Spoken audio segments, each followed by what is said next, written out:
समाजात अनेक बदल घडत असतात। या बदलांचा मागोवा घेत चित्रपटातील नायिकांचं स्वरूपही बदलत गेले। विशेषतः स्त्रियांनी समाजात अनेक बदल घडवून आणले। याच पार्श्वभूमीवर कॉमेडी क्वीन निर्मिती सावंत 7 अफलातून नायिकांसोबत घेऊन येते शुभम सिनेविजन निर्मित चल धरपकड।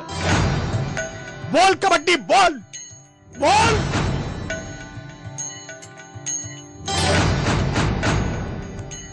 कबड्डीची आण घेऊन सांगतो, पुन्हा जर इकडे आलीस ना तर टंगड मोडून ठेवेल।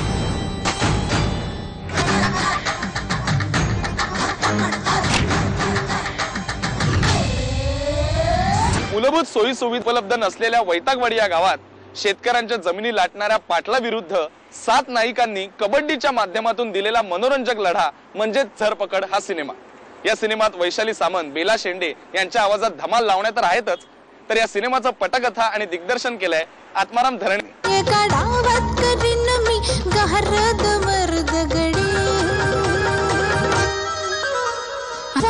मैदानी राया इश्काची खेळूया कबड्डी, अवजानीच्या मैदानी राया इश्कात खेळूया कबड्डी। एक मी कबड्डी सोडन पर तोकडं ताकडं कपडा नाही घालायची सांगून ठेवते बाबा।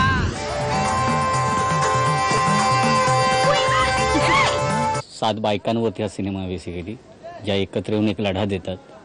भुजंगराव पाट जो गावचा सरपंच आहे, ज्याने गावावरती खूप अन्याय केला आहे, त्याविरोधात ह्या बायका उभ्या राहतात आणि कशा पद्धतीने त्या लढा देतात त्यावरती हा विनोदी पद्धतीने सादर केलेला सिनेमा आहे। स्त्रीशक्ती जाणीव करून देणारा असा हा सिनेमा आहे। आई खुश तास तू खूप असशील नाही?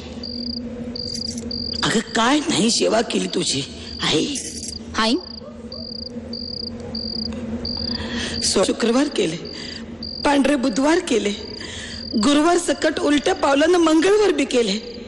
इतकंच नाही आई, अन्वानी चालत मार्गशीर्षातले उपास बी केले। आणि तू मला काय दिलं? यो महिषासुरासारखा नवरा नवरा। आमची पुरुषांबरोबरची कबड्डी बघायला नक्की मजा येईल असं वाटतं मला। तू बायकांच्या कुस्तीत का नाही जात? कोणती इंटरनॅशनल कुस्ती बायकांची WWF जा तिकडे। किती टोचून बोलताय? कवा काळी या पुळीच्या शेंगेचं स्वयंवर जिंकण्यासाठी तुम्ही जीवाचं रान केलं होतं, इसरलात? राब राब राबले तुमच्या संसारासाठी। इतकंच नाही तर तुमचा हात दाबला, पाय दाबला, पोट दाबलं, गळा दाबला असतं तर ही वेळच आली नसती। तिखळ मनोरंजन करत आम्ही लोकांपर्यंत चांगला संदेश पोहोचवण्याचं काम करत आहोत। इथे कुठेही अश्लीलता नाहीये, काही नाहीये, कुठले कमरेखालचे विनोद नाहीये।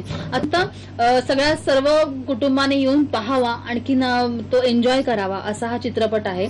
आणि एका बायकांची तुम्ही जास्त म्हणतो ना आपण सहनशक्तीचा अंत बघू नये पुरुषांनी, आणि तो बघितला गेला ह्या पिक्चर मध्ये, आणि त्याच्यानंतर ही कबड्डीचं सगळं घडलेलं आहे। आपल्यात ताकद आहे या गाव गुंडांना जमिनीत लोळवायची।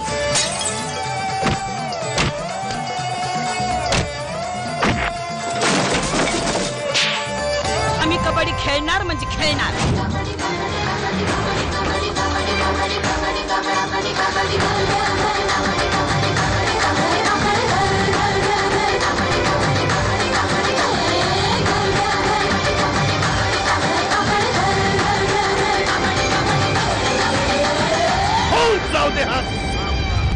बदलत्या स्त्री व्यक्तिरेखांना छेद देत चित्रपटातील बदलत्या नायिकांचं स्वरूप, एकांकिकेमधील तरुणाईची धडपड, फिजिकल थिएटर सारखं प्रशिक्षण यामुळे कलाक्षेत्र अधिकाधिक समृद्ध होत जाईल अशी आशा करूया आणि आता निरोप घेऊया।